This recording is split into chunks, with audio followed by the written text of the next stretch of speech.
स्वागत है आप सभी का हमारे चैनल जीके टेक जोन में। कैसे हैं आप सभी? उम्मीद करते हैं आप लोग जहां भी हैं अच्छे से होंगे। आज हम इस वीडियो में बिहार दरोगा इन्फोर्समेंट का प्रैक्टिस सेट नंबर 17 देखेंगे। इससे पहले हम लोग बिहार दरोगा का 16 प्रैक्टिस सेट कर चुके हैं। यदि आपने नहीं देखा है तो आप हमारे प्लेलिस्ट में जाकर देख सकते हैं।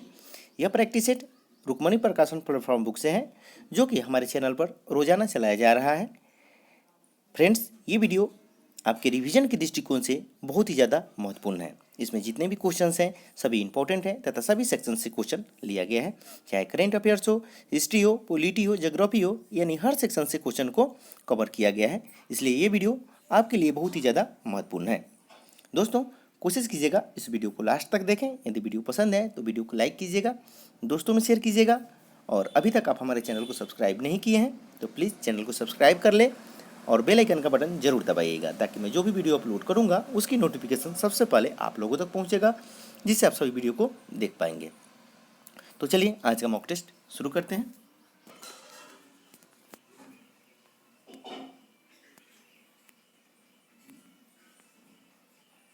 पहला क्वेश्चन है,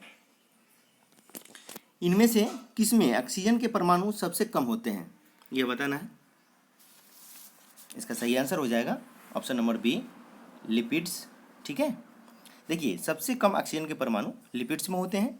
लिपिड्स में कार्बन तथा हाइड्रोजन की मात्रा जो है बहुत अधिक होती है तथा ऑक्सीजन की मात्रा बहुत कम होती है। ठीक है, इसलिए ऑप्शन नंबर बी इसका सही आंसर हो जाएगा। चलिए अगला प्रश्न देख लेते हैं। करें कि निम्नलिखित में से कौन ऑक्सीजन में जलकर अम्लीय ऑक्साइड बनाता है, यह बताना है आपको। कौन ऑक्सीजन में जलकर अम्लीय ऑक्साइड बनाता है, सही आंसर बताना है आपको। सही आंसर हो जाएगा फास्फोरस, ऑप्शन नंबर बी इसका सही आंसर है। अगला प्रश्न देखते हैं। कह रहा है कि एप्सम सॉल्ट का सूत्र है, यह बताना है आपको। एप्सम सॉल्ट का सूत्र, इसका सही आंसर हो जाएगा MgSO4 × 7H2O। ठीक है, ऑप्शन नंबर डी इसका सही आंसर है। अगला क्वेश्चन देखते हैं। ब्रेन की बीमारी को पहचाना जाता है, सही आंसर बताना है। 4 ऑप्शन दिए हुए हैं, EEG, EEC, EMG और EKG। तो इसका सही आंसर हो जाएगा EEG। ठीक है, option number A is the right answer. ठीक है, ब्रेन की बीमारी को EEG से पहचाना जाता है। ठीक हो गया, ऑप्शन नंबर ए। चलिए अगला क्वेश्चन देखते हैं।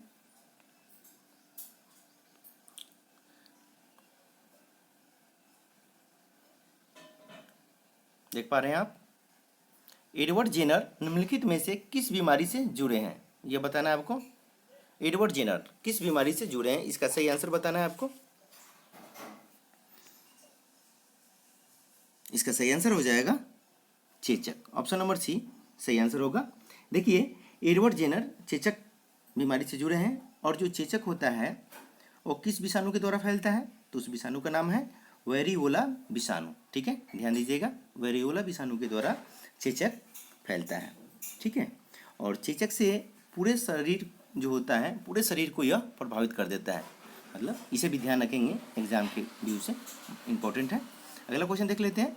लैंगरहैंस की दीपिकाएं पाई जाती है, तो इसका सही आंसर हो जाएगा अग्नाशय में। कहाँ पाई जाती है लैंगरहैंस की दीपिकाएं, तो यह अग्नाशय में पाई जाती है, ऑप्शन नंबर बी सही आंसर है। चलिए अगला प्रश्न देखते हैं।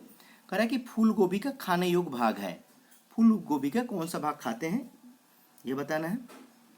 तो हम लोग क्या खाते हैं, पुष्पकर्म। ठीक है, ऑप्शन नंबर बी इसका सही आंसर हो जाएगा। चलिए अगला प्रश्न है। हमारे शरीर में अम्लीयता तथा क्षारकता के बीच जो तत्व संतुलन बनाए रखता है वो है, तो क्या है, फास्फोरस है। ठीक है, ऑप्शन नंबर ए सही आंसर हो जाएगा। अगला प्रश्न देखते हैं। विश्व वानिकी दिवस है, तो विश्व वानिकी दिवस कब मनाया जाता है, तो यह 21 मार्च को मनाया जाता है। ठीक है, ध्यान दीजिएगा। चलिए अगला क्वेश्चन देख लेते हैं। भारत का पहला स्वदेशी तकनीकी पर आधारित रिएक्टर कामिनी कहाँ स्थित है, इसका सही आंसर हो जाएगा ऑप्शन नंबर बी, कलपक्कम। ठीक है, भारत का पहला स्वदेशी तकनीकी पर आधारित रिएक्टर कामिनी कलपक्कम, जो कि कहाँ पे है, तमिलनाडु राज्य में स्थित है। ठीक है, तमिलनाडु में पड़ता है, तमिलनाडु स्टेट में यह एक जगह है जो कि तमिलनाडु राज्य में पड़ता है, ठीक है, तमिलनाडु में। चलिए ऑप्शन नंबर बी इसका सही आंसर हो जाएगा। अगला प्रश्न देखते हैं। Indian institute of naturopathy and योगिकी साइंस स्थित है, यह बताना है आपको कहाँ पे स्थित है। तो यह है आपको लखनऊ में, ठीक है, कहाँ स्थित है, लखनऊ में। ऑप्शन नंबर बी सही आंसर हो जाएगा। अगला प्रश्न है, भारत में उच्च शिक्षा के सुधार हेतु विश्वविद्यालय अनुदान आयोग यूजीसी की स्थापना कब की गई। तो इसकी स्थापना की गई थी वर्ष 1956 में, ठीक है, इसका ऑप्शन नंबर ए सही आंसर हो जाएगा। अगला क्वेश्चन देखते हैं। दिल्ली की गद्दी पर बैठने वाला पहला अफगान शासक था। तो दिल्ली की गद्दी पर बैठने वाला पहला अफगान शासक कौन था, तो था बहलोल लोदी, ठीक है, ऑप्शन नंबर डी सही आंसर हो जाएगा। अगला क्वेश्चन है, देखिए बहलोल, अगर ये भी पूछ देता है बहलोल वंश का संस्थापक पूछ दे तो क्या हो जाएगा। तो बहलोल वंश का संस्थापक जो मैंने गलत बता दिया, कह रहा है कि लोदी वंश का संस्थापक, ठीक है ना, ये जो बहलोल लोदी है, कह रहा है कि देखिए दिल्ली की गद्दी पर बैठने वाला पहला अफगान शासक था, तो हो जाएगा आपका बहलोल लोदी, ठीक है ना। और जो बहलोल लोदी जो है वो लोदी वंश का संस्थापक थे, ठीक है ना, लोदी वंश के संस्थापक थे बहलोल लोदी, ठीक है, क्लियर हो गया। चलिए अगला क्वेश्चन है, तालीकोट के युद्ध में विजयनगर की सेना का नेतृत्व किसने किया था, यह बताना है।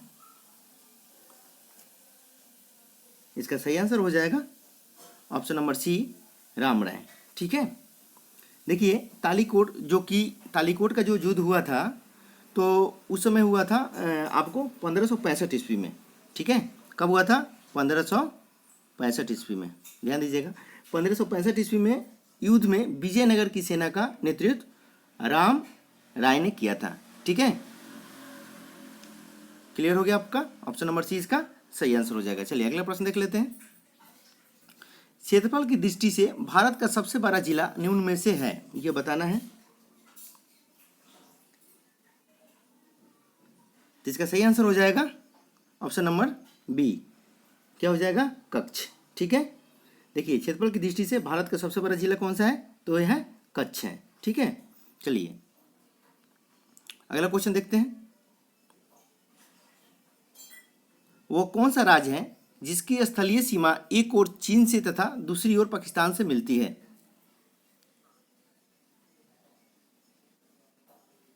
सही आंसर बताएं। इसका राइट आंसर हो जाएगा जम्मू तथा कश्मीर। देखिए सीमा एक ओर चीन से तथा दूसरी ओर पाकिस्तान से मिलती है, तो हो जाएगा आपका जम्मू कश्मीर, ठीक है, JNK। चलिए अगला प्रश्न देख लेते हैं।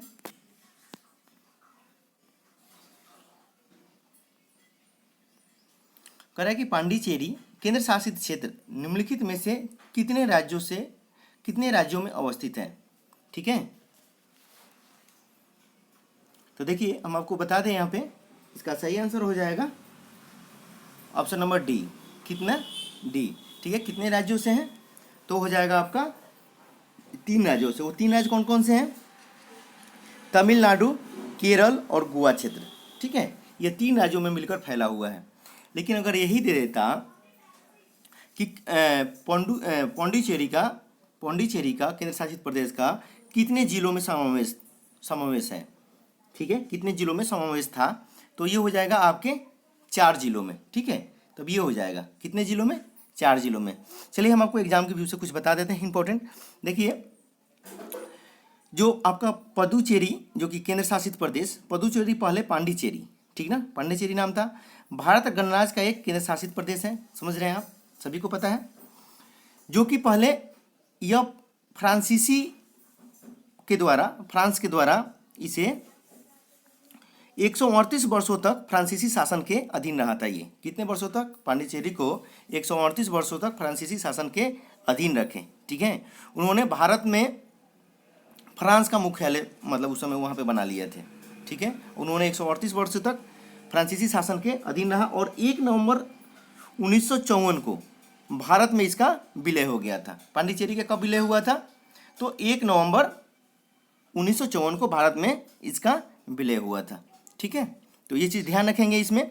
और जिसमें 4 पृथक जिलों का समावेश था। जिले अगर देता है कितने, पांडिचेरी में कितने जिलों का समावेश था, तो 4 जिलों का, ठीक है। कितने राज्यों में अवस्थित है? तो ये हो जाएगा तीन राज्यों में। कौन कौन से?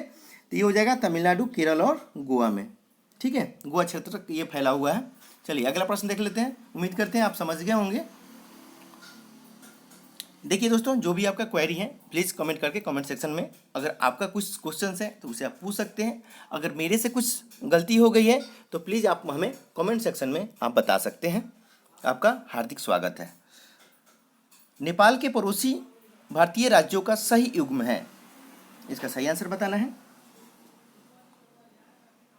इसका सही आंसर हो जाएगा सिक्किम और बिहार। नेपाल के पड़ोसी भारतीय राज्यों का सही युग्म हो जाएगा सिक्किम और बिहार, ठीक है। देखिए, जो नेपाल के पड़ोसी भारतीय राज्य सिक्किम तथा बिहार है, ठीक है। क्लियर है? चलिए अगला प्रश्न देख लेते हैं। 9 डिग्री चैनल किन्हें अलग करती है? यह बताना है आपको।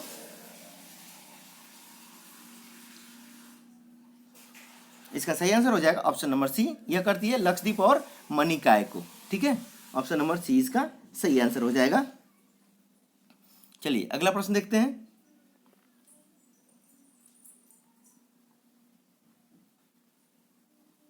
कत्था बनाने हेतु किस पेड़ की लकड़ी का प्रयोग होता है?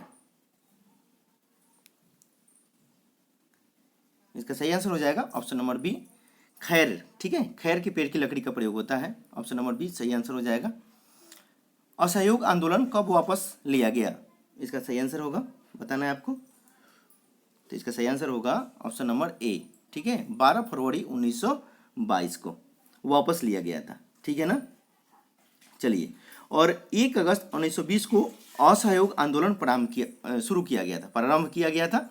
कब किया गया था? तो 1 अगस्त 1920 को असहयोग आंदोलन प्रारंभ किया गया था।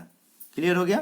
और वापस कब लिया गया था? यह 12 फरवरी 1922 को, ठीक है। Option number A is the right answer. चलिए अगला प्रश्न देख लेते हैं।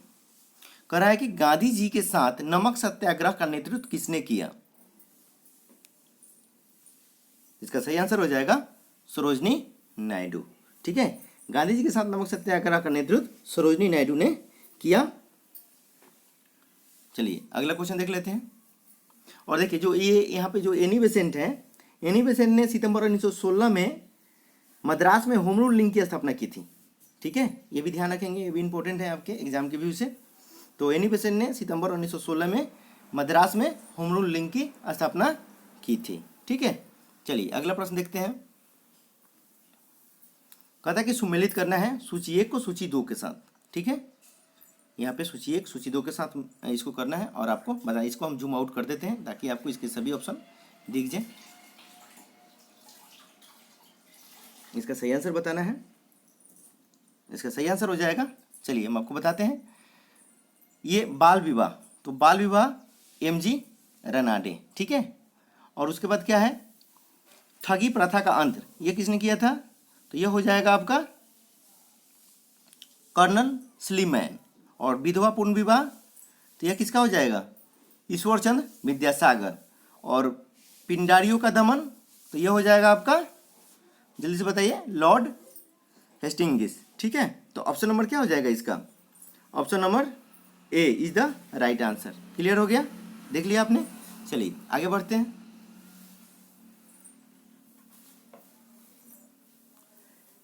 फिनिक्स फॉर्म की स्थापना किसने की थी? यह बताना है आपको, फिनिक्स फॉर्म की स्थापना किसने की, ठीक है। तो देखिए, इसकी स्थापना किया था महात्मा गांधी ने, ठीक है। किसने किया था? महात्मा गांधी ने किया था। और फिनिक्स फॉर्म की स्थापना महात्मा गांधी ने कब किया था? तो 1904 ईस्वी में दक्षिण अफ्रीका में किए थे, ठीक है। फिनिक्स जो फॉर्म की स्थापना महात्मा गांधी ने किया था दक्षिण अफ्रीका में 1904 ईस्वी में, ध्यान दीजिएगा। चलिए अगला प्रश्न देखते हैं। स्वामी दयानंद सरस्वती का मूल नाम था, यह बताना है आपको। तो उनका मूल नाम क्या था? तो उनका मूल नाम था मूल शंकर, ठीक है। ध्यान देंगे आप, स्वामी दयानंद सरस्वती का मूल नाम मूल शंकर था, ठीक है। और देखिए, दयानंद सरस्वती से और भी क्वेश्चन बनते हैं जो हम आपको बता दें, जो एग्जाम की व्यू से इंपॉर्टेंट है। देखिए, स्वामी दयानंद सरस्वती आर्य समाज के संस्थापक थे, ठीक है। और सत्यार्थ प्रकाश आर्य समाज के सबसे महत्वपूर्ण पुस्तक है, ठीक है। ध्यान दीजिएगा, आपको कुछ कुछ पॉइंट बता देते हैं। दयानंद सरस्वती ने स्वदेशी, स्वभाषा, स्वराज जैसे शब्दों का सर्वप्रथम प्रयोग किया था, ठीक है, क्लियर हो गया। इसे इतने पॉइंट बनते हैं जो कि आपके एग्जाम के लिए इंपॉर्टेंट है, उन्हें आप ध्यान रखेंगे। चलिए अगला प्रश्न देख लेते हैं। भारतीय राष्ट्रीय कांग्रेस का प्रथम अधिवेशन हुआ था, यह बताना है आपको। तो अधिवेशन कहाँ पे हुआ था? तो बंबई में हुआ था। ठीक है, ऑप्शन नंबर बी इसका सही आंसर हो जाएगा। चलिए देखिए, भारतीय राष्ट्रीय कांग्रेस की स्थापना कब हुई थी? तो होता था आपको 1885 में। कब हुआ था? 1885 में, ध्यान दीजिएगा। और भारतीय राष्ट्रीय कांग्रेस की स्थापना ए.यू. होम के नेतृत्व में हुआ था। ठीक है, भारतीय राष्ट्रीय कांग्रेस की स्थापना किसके नेतृत्व में हुआ था? तो ए.यू. होम के नेतृत्व में हुआ, जो कि आप लोगों के एग्जाम के व्यू से ये सभी पॉइंट इंपॉर्टेंट है। तो इन सभी पॉइंट पर आप ध्यान देंगे बारीकी से। चलिए अगला प्रश्न देख लेते हैं।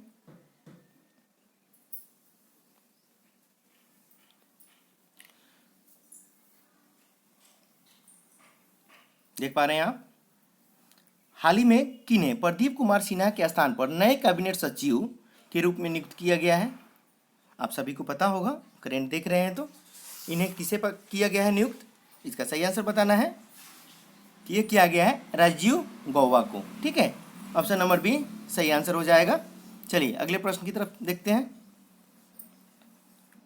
वर्ष 2011 की जनगणना के अनुसार बिहार में पुरुष साक्षरता दर कितनी है, यह बताना है।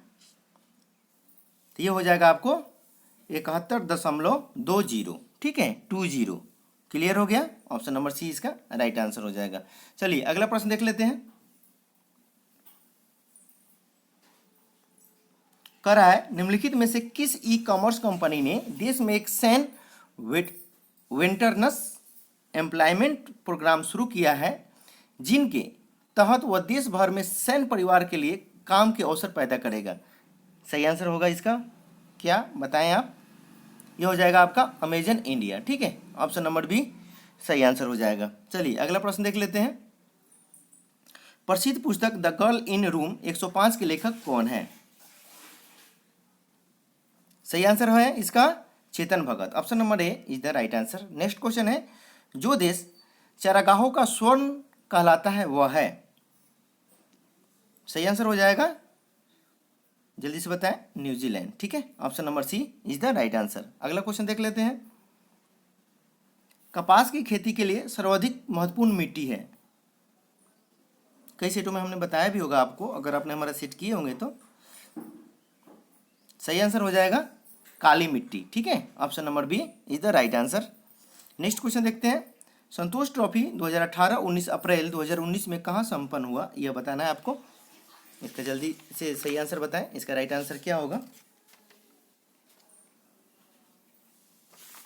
इसका सही आंसर हो जाएगा ऑप्शन नंबर सी, कहाँ पे? लुधियाना। ठीक है, 33 का सी हो जाएगा। चलिए अगला प्रश्न देख लेते हैं। भारतीय हॉकी टीम के नए कोच ग्राहम रीड किस देश के हैं? इसका सही आंसर हो जाएगा ऑप्शन नंबर डी, ऑस्ट्रेलिया। ठीक है, चलिए अगला प्रश्न देखते हैं। संयुक्त राष्ट्र द्वारा जारी रिपोर्ट के अनुसार फरवरी 2019 तक भारत की जनसंख्या कितनी है? इसका सही आंसर हो जाएगा 135.5 करोड़। ठीक है, option number C is the right answer. अगला प्रश्न देखते हैं। 2019 में किस देश की मुद्रास्फीति की दर ऐतिहासिक रूप में सर्वोच्च स्तर पर रही, यह बताना है आपको। इसका सही आंसर हो जाएगा वेनेजुएला। ठीक है, option number D is the right answer. कह रहा है कि 2019 में किस देश की मुद्रास्फीति की दर ऐतिहासिक रूप से सर्वोच्च स्तर पर रही, तो ऑप्शन नंबर डी इसका सही आंसर हो जाएगा। चलिए अगला प्रश्न देखते हैं। कह रहा है कि निम्नलिखित में से मुद्रा आपूर्ति की सर्वाधिक तरल माप क्या है? सही आंसर हो जाएगा ऑप्शन नंबर ए, एमोन। ठीक है, कह रहा है कि मुद्रा आपूर्ति की सर्वाधिक तरल माप। ठीक है, चलिए अगला क्वेश्चन देख लेते हैं। देखिए एमोन जो हो गया आपका, यहाँ पे देख पा रहे हैं आप, एमोन जो है मुद्रा आपूर्ति की सर्वाधिक तरल माप है। ठीक है, और जो M4 हो जाएगा आपका यहाँ पे, ये जो M4 है ये मुद्रा आपूर्ति का सबसे विस्तृत माप है। ठीक है, यह जो M4 है सबसे विस्तृत, ये तरल माप हो गया आपका एमोन, और ये M4 जो है आपका विस्तृत माप हो गया। और ठीक है ना, और M3, और इसमें M3 के जो आप बता रहे हैं M3 के साथ साथ डाकघरों की समस्त जमा राशि सम्मिलित होती है, और M3 में जितनी है डाकघरों की जो समस्त जो राशि है इसमें वो सम्मिलित की जाती है। तो इसका सही आंसर हो जाएगा आपका ए, ऑप्शन नंबर ए। ठीक है, समझ गए होंगे उम्मीद करते हैं। अगर आप नहीं समझे हैं तो कमेंट सेक्शन में करें, हम आपका कॉन्सेप्ट जरूर क्लियर करेंगे। चलिए अगला क्वेश्चन है, सबसे पहले म्यूचुअल फंड प्रारंभ किया, इसका सही आंसर बताना है।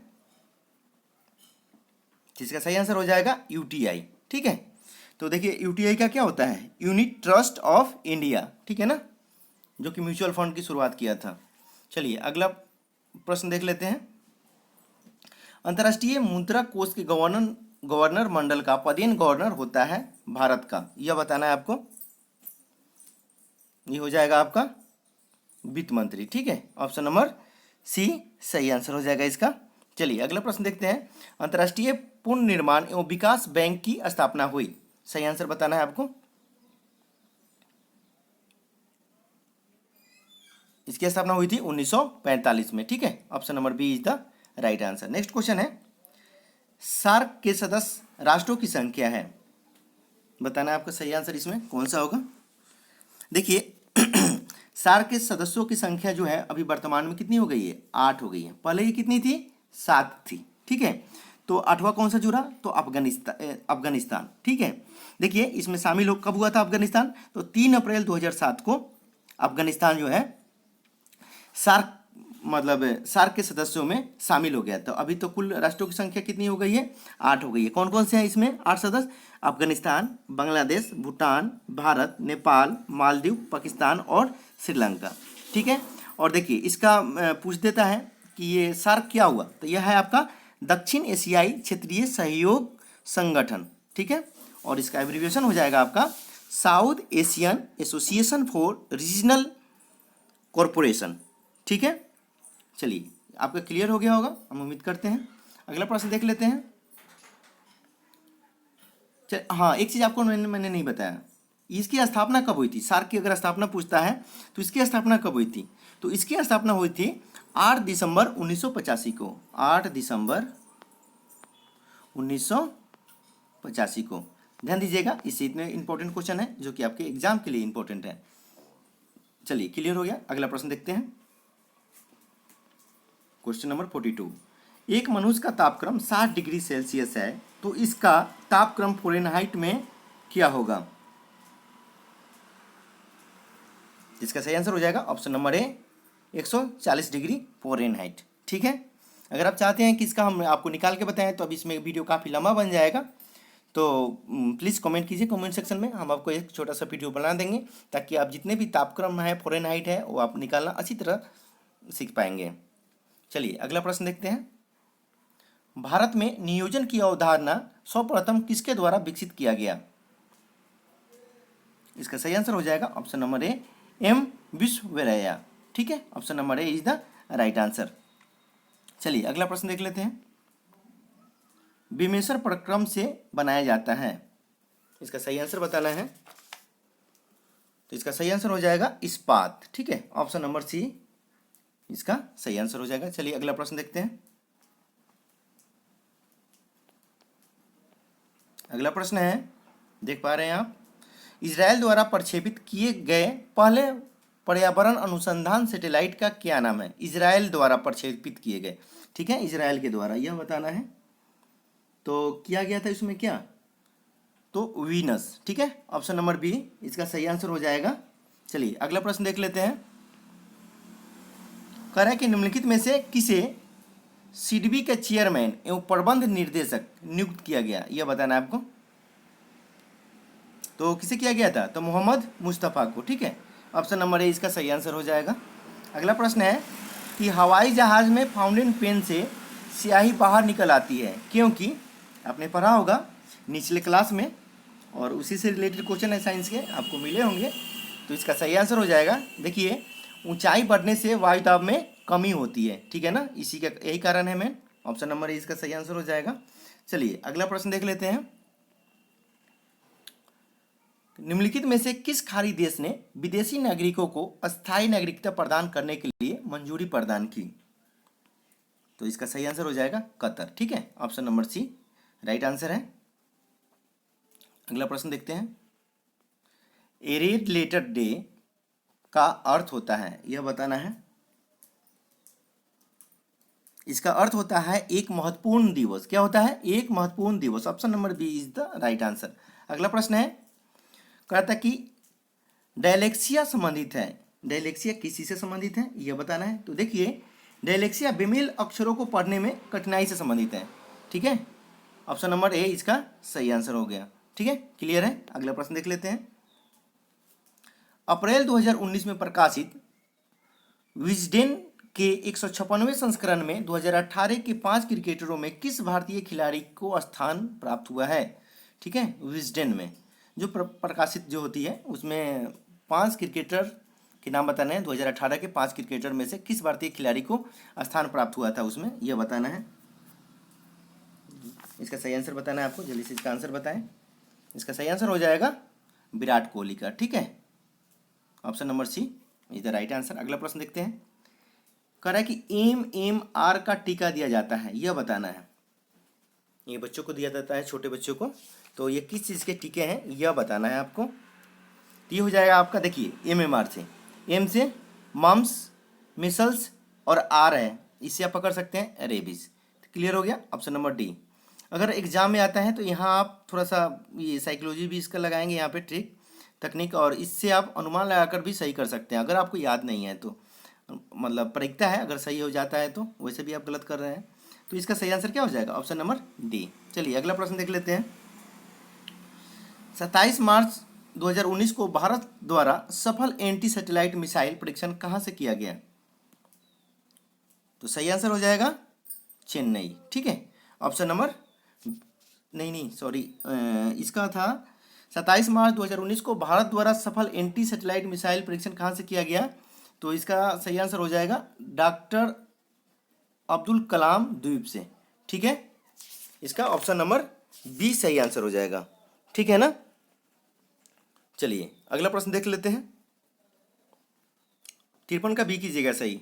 ठीक है, ऑप्शन नंबर बी सही आंसर होगा। अगला क्वेश्चन है, चिनूक हेलीकॉप्टर को भारतीय वायुसेना में शामिल किया गया, यह बताना है आपको। सही आंसर इसका बताएं। इसका सही आंसर हो जाएगा चंडीगढ़ वायुसेना केंद्र पर। ठीक है, ऑप्शन नंबर ए इसका सही आंसर हो जाएगा। अगला क्वेश्चन है, एक स्थिर चुंबक हमेशा दर्शाती है, इसका सही आंसर बताना है आपको। इसका सही आंसर हो जाएगा उत्तर उत्तर तथा दक्षिण दक्षिण। ठीक है, स्थिर चुंबक यह दर्शाता है। ऑप्शन नंबर ए इसका सही आंसर है। अगला प्रश्न है कि स्वच्छता सर्वेक्षण 2019 में देश के स्वच्छतम शहर कौन कौन है, यह बताना है। 2019 में देश के स्वच्छतम शहर कौन कौन से हैं? तो इसका सही आंसर हो जाएगा, देखिए यहाँ पे मिस प्रिंट हो गया है, यहाँ पे है आपका इंदौर। ठीक है, 56 का डी हो जाएगा इंदौर। ठीक है, क्या कीजिएगा, इंदौर, अंबिकापुर और मैसूर। ठीक है, यह स्वच्छ शहर है। चलिए अगला क्वेश्चन देखते हैं। कह रहा है कि देश का प्रथम लोकपाल मार्च 2019 में किसे नियुक्त किया गया है? ठीक है, में किसे नियुक्त किया गया है, इसका आंसर बताना है आपको। ये हो जाएगा आपका पिनाकी चंद्र घोष। ठीक है, देखिए ये जो क्वेश्चन है आपको 2019, ठीक ना, जो कि दरोगा पीटी के फर्स्ट सिटिंग में जो एग्ज़ाम हुआ था उसमें भी पूछे गए थे। तो हम आपको कई बार जिक्र कर चुके हैं कि इसमें जितने भी क्वेश्चन हैं सभी के सभी इंपॉर्टेंट हैं, प्रीवियस ईयर में पूछे गए हैं या जो आपके आने वाले एग्ज़ाम के व्यू से ज़्यादा इंपॉर्टेंट है। तो आप प्लीज़ इसे याद कर लेंगे, अभ्यास करेंगे और याद भी करेंगे। तो इसका सही आंसर हो जाएगा ऑप्शन नंबर बी। चलिए अगला प्रश्न देख लेते हैं। कह रहा है कि डायनामाइट बनाने में किस द्रव का प्रयोग किया जाता है, यह बताना है आपको। इसका सही आंसर जल्दी से बताएं, राइट आंसर क्या होगा इसका? इसका सही आंसर हो जाएगा नाइट्रोग्लिसरीन। ठीक है, option number A is the right answer. अगला प्रश्न देखते हैं। वायु में ध्वनि की चाल 332 मीटर प्रति सेकंड है, यदि दाब बढ़ाकर दोगुना कर दिया जाए तो ध्वनि की चाल होगी। जल्दी से इसका आंसर निकाल लें, क्या आएगा और फटाफट बताएं। इसका सही आंसर हो जाएगा ऑप्शन नंबर ए। ठीक है, 332 मीटर प्रति सेकंड। ठीक है, वायु में ध्वनि की चाल 332 मीटर प्रति सेकंड है, यदि दाब को दूना कर दिया जाए तो भी ध्वनि की चाल 332 मीटर प्रति सेकेंड ही होगी, ठीक है ना। ये बात आप ध्यान दीजिएगा, ठीक है। ऑप्शन नंबर ए इसका सही आंसर हो जाएगा। चलिए अगला क्वेश्चन देख लेते हैं। कहता है कि 1.5 मीटर लंबे व्यक्ति को अपना संपूर्ण प्रतिबिंब देखने के लिए आवश्यक दर्पण की न्यूनतम लंबाई होगी, तो कितना हो जाएगा? ये हो जाएगा 0.75 metre. Option number C is the right answer. चलिए अगला प्रश्न देखते हैं। आइरिस का क्या काम होता है, यह बताना है आपको। इसका सही आंसर हो जाएगा आंख में जाने वाले प्रकाश की मात्रा को नियंत्रित करना। Option number A is the right answer. Next question है, इलेक्ट्रॉनिक वाहनों के उत्पादन और इसके प्रयोग को बढ़ावा देने के लिए भारत सरकार के किस योजना का दूसरा चरण 1 अप्रैल 2019 को प्रारंभ किया गया? इसका सही आंसर बताना है। इसका राइट आंसर हो जाएगा फेम इंडिया, ठीक है। Option number B is the right answer. अगला क्वेश्चन है, सोडियम को जल में डालने पर कौन सी गैस निकलती है? इसका सही आंसर हो जाएगा hydrogen. Option number B is the right answer. अगला प्रश्न देखते हैं, राष्ट्रीय शोक दिवस कब मनाया गया था आजादी के पहले? यह बताना है आपको। 4 ऑप्शन दिए गए हैं, इनका सही आंसर का चुनाव करके आपको इसका सही आंसर बताना है। इसका सही आंसर हो जाएगा ऑप्शन नंबर सी, बंगाल विभाजन लागू होने के दिन, ठीक है ना। ऑप्शन नंबर सी इसका सही आंसर हो जाएगा। देखिए 16 अक्टूबर 1905 को बंगाल को विभाजन कर दिया गया, ठीक है। ध्यान दीजिएगा डेट, 16 अक्टूबर 1905 को बंगाल को विभाजन कर दिया गया था और 16 अक्टूबर को रविंद्रनाथ टैगोर के नेतृत्व में बंगाल विभाजन का विरोध किया गया था, ठीक है। ये सभी जो पॉइंट्स आपको बता रहे हैं एग्जाम के व्यू से इंपॉर्टेंट है, ध्यान दीजिएगा। 16 अक्टूबर को शोक दिवस मनाया गया, रक्षाबंधन दिवस मनाया गया तथा उपवास रखा गया। 16 अक्टूबर का क्या क्या हुआ? 16 अक्टूबर को शोक दिवस मनाया गया, रक्षाबंधन दिवस मनाया गया तथा उपवास रखा गया था, ठीक है। और बंगाल विभाजन का मूल उद्देश्य एकता को भंग करना था, ओके। और बंग भंग के विरोध में स्वदेशी आंदोलन भारत में प्रारंभ हुआ था, ठीक है। ये इतने सारे पॉइंट हैं इस इस टॉपिक इस पॉइंट से, ठीक है ना, राष्ट्रीय शोक दिवस से संबंधित। ये कितने तारीख को हुआ था? तो 16 अक्टूबर 1905 को बंगाल को विभाजन कर दिया गया था, ठीक है। उसी दिन 16 अक्टूबर को शोक दिवस मनाया गया था। क्लियर हो गया आप लोग का? हम उम्मीद करते हैं आप समझ गए होंगे। चलिए अगला प्रश्न देख लेते हैं। प्रकाश का रंग मूलतः निम्नलिखित तथ्य पर निर्भर करता है, यह बताना है आपको। ये हो जाएगा आपका प्रकाश का तरंगदैर्ध्य। ऑप्शन नंबर ए इसका सही आंसर होगा। अगला प्रश्न है, रासायनिक अभिक्रिया में निम्नलिखित में से कौन से मूलकण भाग लेते हैं? ये हो जाएगा सबसे बाहरी कोषों के electron. Option number D is the right answer. Next question है, नाभिकीय संयंत्र में मॉडरेटर का क्या तात्पर्य है? तो देखिए नाभिकीय संयंत्र में मॉडरेटर का कार्य है न्यूट्रॉन को धीमा करता है, ठीक है ना। वो न्यूट्रॉन को क्या कर देता है? धीमा कर देता है। ऑप्शन नंबर डी इसका सही आंसर हो जाएगा, ठीक है। चलिए नेक्स्ट क्वेश्चन है, आकाश गंगा की आकृति है, तो ये कैसी आकृति हो जाएगी?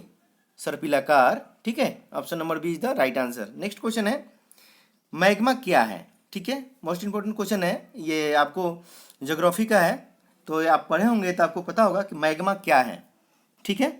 तो देखिए आपको हम बता देते हैं इसके कुछ इंपॉर्टेंट पॉइंट। तो देखिए मैग्मा एक थिंकोस्टिक सिलियस पदार्थ है जो जलीय वाष्प को गैस से रखता है। यह बहुत अधिक गहराई से भूपटपट्टी पर आता है। जब मैग्मा पृथ्वी की सतह पर आता है तो इसकी गैस निकल जाती है, ठीक है। तो इसका सही आंसर क्या हो जाएगा बताएं? इसका राइट आंसर होगा ऑप्शन नंबर बी, धरती के गर्भ में पिघला हुआ सेल, ठीक है, जिसका हमने आपको पॉइंट पढ़ के बताया था कि इसका सही क्या हो जाएगा। तो इसका क्या होगा? मैग्मा, नोट कर दीजिएगा आप एक बार। मैग्मा एक गर्भ थिकोस्टिक सिलियस पदार्थ है जो जलीय वाष्प व गैस रखता है। यह बहुत अधिक गहराई से भूपटपट्टी पर आता है। इसको राइट डाउन भी आप कर सकते हैं। जब मैग्मा पृथ्वी की सतह पर आता है तो इसकी गैस निकल जाती है, ओके।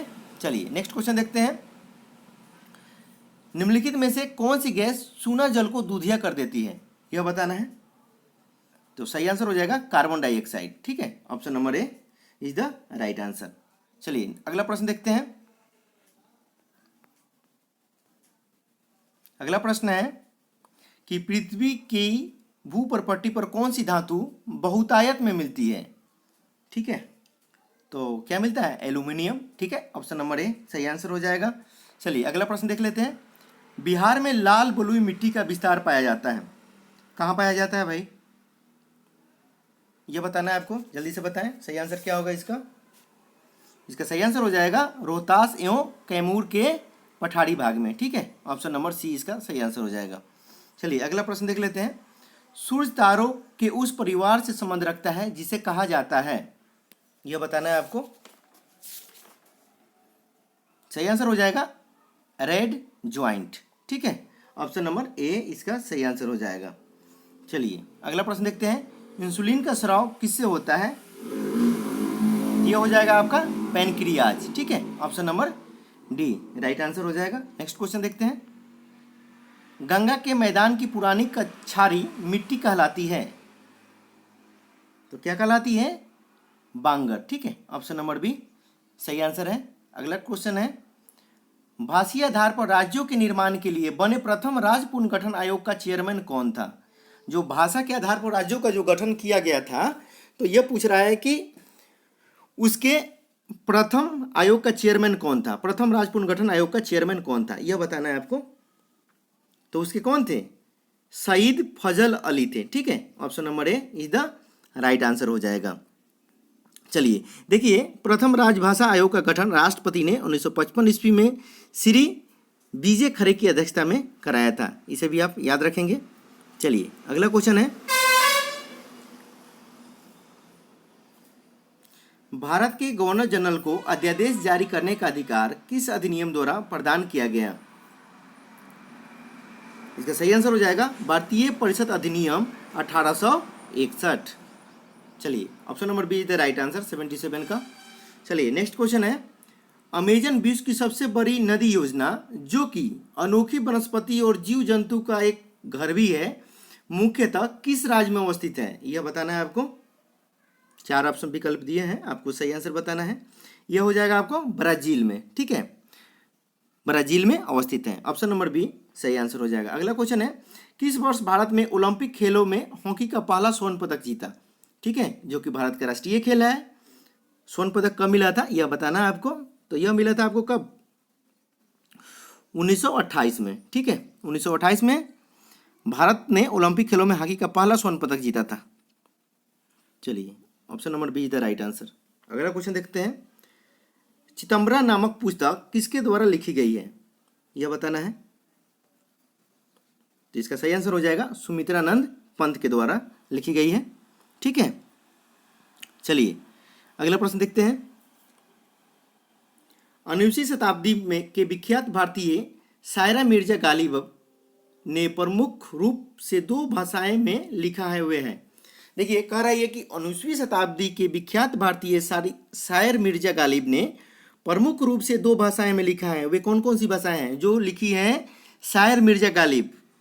शायर मिर्जा गालिब के द्वारा प्रमुख रूप से लिखी गई 2 भाषाएं कौन कौन सी है, ये कह रहा है। तो इसका सही आंसर हो जाएगा पर्शियन व उर्दू। ठीक है, चलिए ऑप्शन नंबर सी इसका सही आंसर हो जाएगा 81 का। अगला प्रश्न देखते हैं। बिशप, गैमीबट, चेकमेट, स्टेलमेट, पान आदि शब्द का प्रयोग किस खेल में किया जाता है? जो ऊपर लिखे गए हैं शब्दों का निम्नलिखित में शतरंज, गोल्फ, वाटर पोलो और कुश्ती, किस में किया जाता है इन शब्दों का प्रयोग, यह बताना है आपको। तो यह किया जाता है शतरंज में। ठीक है, बिशप, गैमिट, चेकमेट, स्टेलमेट, यह किया जाता है आपको शतरंज में। ऑप्शन नंबर ए इसका सही आंसर हो जाएगा। और देखिए भारत में यह खेल 7वीं सदी में शुरू हुआ था। ठीक है ना, ध्यान देंगे, भारत में यह खेल कब शुरू हुआ था? तो 7वीं सदी में शुरू हुआ था। एग्जाम के व्यू से इंपॉर्टेंट है, आप नोट कर लेंगे या याद रखेंगे इसे। कह रहा है कि पूर्ण आकार के गोल्फ के मैदान में कितनी संख्या में छिद्र होते हैं? पूर्ण आकार के गोल्फ में, यह बताना है। जिसका सही आंसर हो जाएगा 18। ठीक है, और इसके छिद्र का जो व्यास होता है 4 इंच होता है। ठीक है, अब देख लीजिए, इसे एक पॉइंट और बता दें आपको, 1-2 पॉइंट। गोल्फ खेल का प्रारंभ 17वीं शताब्दी में इंग्लैंड में हुआ था। कब हुआ था? 17वीं शताब्दी में इंग्लैंड में हुआ था, तथा 1920 में इसका प्रसार अमेरिका में हुआ। ठीक है, तो इससे इंपॉर्टेंट है, ये भी आप याद रखेंगे। अगला प्रश्न देख लेते हैं। भारत का national atlas and thematic mapping organisation अवस्थित है, तो ये कहाँ अवस्थित है? तो कोलकाता में अवस्थित है। ऑप्शन नंबर सी सही आंसर हो जाएगा। अगला प्रश्न देखते हैं। कह रहा है कि किसने ब्रिटिश सरकार के प्रशासनिक कार्यों को सरल बनाने के लिए भारत में शिक्षा के माध्यम के रूप में अंग्रेजी का आरंभ किया? तो ये हो जाएंगे आपके विलियम बेंटिंग। ठीक है, option number A is the right answer. Okay, चलिए अगला क्वेश्चन देखते हैं।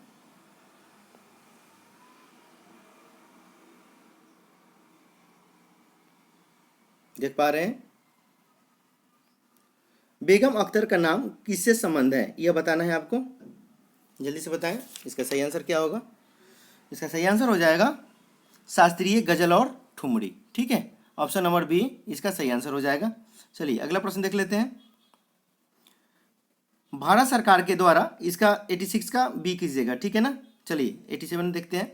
भारत सरकार के द्वारा स्थापित किए जाने के पश्चात नेहरू पुरस्कार को प्राप्त करने वाला प्रथम व्यक्ति कौन था? सही आंसर बताना है। इसका सही आंसर हो जाएगा यूथॉन्ट। ठीक है, यूथॉन्ट हो जाएगा, ऑप्शन नंबर डी। चलिए अगला प्रश्न देखते हैं। देखिए ये जो कह रहा था कि नेहरू पुरस्कार को प्राप्त करने वाले प्रथम व्यक्ति थे, तो ये थे यूथॉन्ट। और ये कब शुरू किया गया था हम आपको बता दें कि ये इसकी शुरुआत हुई थी, जवाहरलाल नेहरू पुरस्कार की शुरुआत 1965 ईस्वी में हुई थी। ठीक है ना। इसका उद्देश्य यह था कि यह पुरस्कार अंतर्राष्ट्रीय सद्भावना एवं मित्रता के लिए दिया जाता था। ठीक है ना। और पुरस्कार पाने वाले प्रथम व्यक्ति कौन थे? तो यह थे यूथॉन्ट। ठीक है, इतना चीज़ आप ध्यान रखेंगे, इससे रिलेटेड क्वेश्चन है। चलिए अगला प्रश्न देख लेते हैं। वह ग्रह जो कि सूर्योदय के पहले भी अपनी आकार और चमक के कारण दिखलाई पड़ता है कौन सा है? ये हो जाएगा आपका शुक्र। ठीक है, ऑप्शन नंबर ए सही आंसर हो जाएगा। चलिए नेक्स्ट क्वेश्चन है। उत्तर वैदिक ग्रंथों में लोहे को क्या कहा गया है? यह बताना है। क्या कहा गया है यह बताएं। इसका सही आंसर हो जाएगा कृष्ण आयस। ठीक है, ऑप्शन नंबर डी सही आंसर हो जाएगा। अगला प्रश्न है। निम्नलिखित में से किस नदी को कोयला ढोने वाली नदी कहा जाता है? कोयला ढोने वाली नदी यह बताना है। यह हो जाएगा आपका राइन नदी। ठीक है, option number B is the right answer. Next question है। लोक लेखा समिति का अध्यक्ष होता है, यह बताना है। तो यह होता है लोकसभा के विपक्ष का नेता होता है। ठीक है, ऑप्शन नंबर सी सही आंसर हो जाएगा। अगला क्वेश्चन है। राजस्थान की पाकिस्तान से लगी सीमा की लंबाई कितनी है? यह बताना है। तो ये हो जाएगा आपका कितना? 1070 1070 किलोमीटर। ठीक है, 1070 हो गया, क्लियर हो गया। अगला प्रश्न है। बिहार के लिए सर्वाधिक प्राचीन साहित्यिक स्रोत है, तो यह हो जाएगा आपका अथर्ववेद। ठीक है, अथर्ववेद है, ऑप्शन नंबर ए सही आंसर हो जाएगा। चलिए अगला प्रश्न देखते हैं।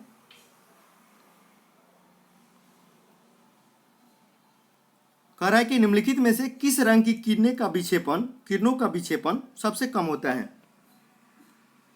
तो सही आंसर हो जाएगा लाल। ठीक है, लाल रंग की किरणों का विक्षेपण सबसे कम होता है और तरंगदैर्घ्य सबसे अधिक होता है। ध्यान दीजिएगा, विक्षेपण सबसे कम और तरंगदैर्घ्य सबसे अधिक, और बैगनी रंग की प्रकाश विक्षेपण सबसे अधिक और तरंगदैर्घ्य सबसे कम। ठीक है, तो इसका सही आंसर हो जाएगा ऑप्शन नंबर सी। ये पॉइंट आप याद रखेंगे। चलिए देख लीजिए, बैगनी रंग का तरंगदैर्घ्य होता है 3900 एंगस्ट्राम और लाल रंग का तरंगदैर्घ्य होता है 7800 एंगस्ट्राम। क्लियर हो गया आपका। चलिए अगला क्वेश्चन देखते हैं। दो समतल दर्पण एक दूसरे के समानांतर हैं, ये भी क्वेश्चन आपका पूछा हुआ था। देखिए आपको दरोगा 2019 पीटी के फर्स्ट पेपर में आया हुआ क्वेश्चन है ये। उसमें आया था कि किस रंग का तरंगदैर्घ्य सबसे कम होता है। ठीक है ना, तो अधिकांश लड़के उसमें मार के आ गए थे लाल रंग का, जबकि बैगनी रंग का होगा। ठीक है ना, बैगनी रंग का प्रकाश विक्षेपण सबसे अधिक और तरंगदैर्घ्य सबसे कम होता है, जो कि आपको मैंने पहले बताया था। तो ये चीज़ आप नोट करेंगे। जो भी क्वेश्चन है आपको बता रहे हैं हम बार बार, सभी इंपॉर्टेंट है, इस पर आप बारीकी से ध्यान दें और इसे याद करें। देखिए, दो समतल दर्पण एक दूसरे के समानांतर है तो उनके बीच रखे एक वस्तु के कितने प्रतिबिंब बनेंगे? तो इसका सही आंसर हो जाएगा असंख्य बनेंगे। ठीक है, ऑप्शन नंबर डी इसका राइट आंसर हो जाएगा। चलिए अगला क्वेश्चन देखते हैं। भारत का राष्ट्रीय पंचांग किस संवत पर आधारित है? अब सभी को पता होगा, इसका क्या हो जाएगा? शक संवत पे, ऑप्शन नंबर सी सही आंसर हो जाएगा।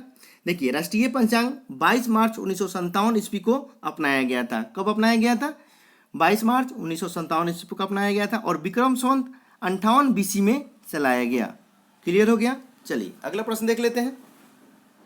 बनारस हिंदू विश्वविद्यालय BHU के संस्थापक थे।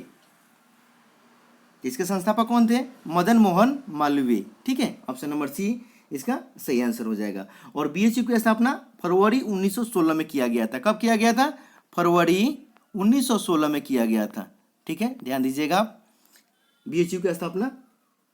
चलिए अगला प्रश्न देख लेते हैं। भारतीय संविधान का सबसे बड़ा एकाकी स्रोत है। सही आंसर हो जाएगा गवर्नमेंट ऑफ इंडिया एक्ट 1935। ठीक है, option number D is the right answer हो जाएगा इसका। चलिए अगला प्रश्न देखते हैं।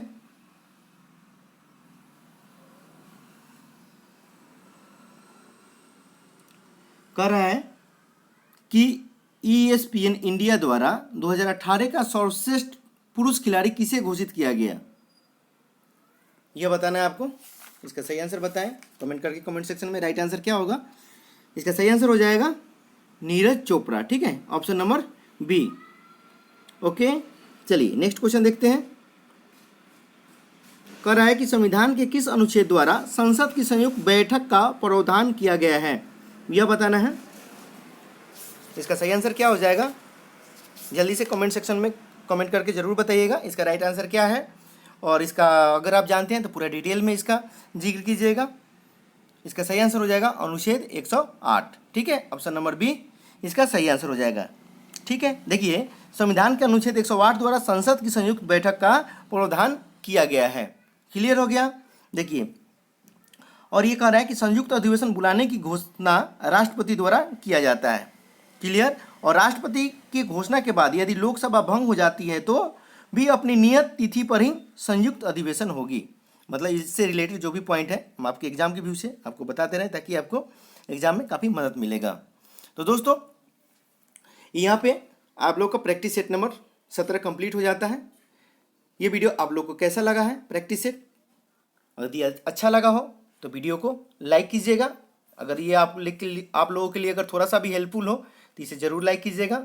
और अभी तक आप हमारे चैनल को सब्सक्राइब नहीं किए हैं तो प्लीज़ चैनल को सब्सक्राइब कर लें और बेल आइकन का बटन जरूर दबाइएगा। और दोस्तों में ज़्यादा शेयर कीजिए व्हाट्सएप और फेसबुक के माध्यम से, ताकि हमारे जितने भी भाई लोग बिहार दरोगा की तैयारी कर रहे हैं इससे जुड़ जाएं और इसका लाभ उठा सकें। तो मिलते हैं अगले वीडियो में, तब तक के लिए धन्यवाद। जय हिंद।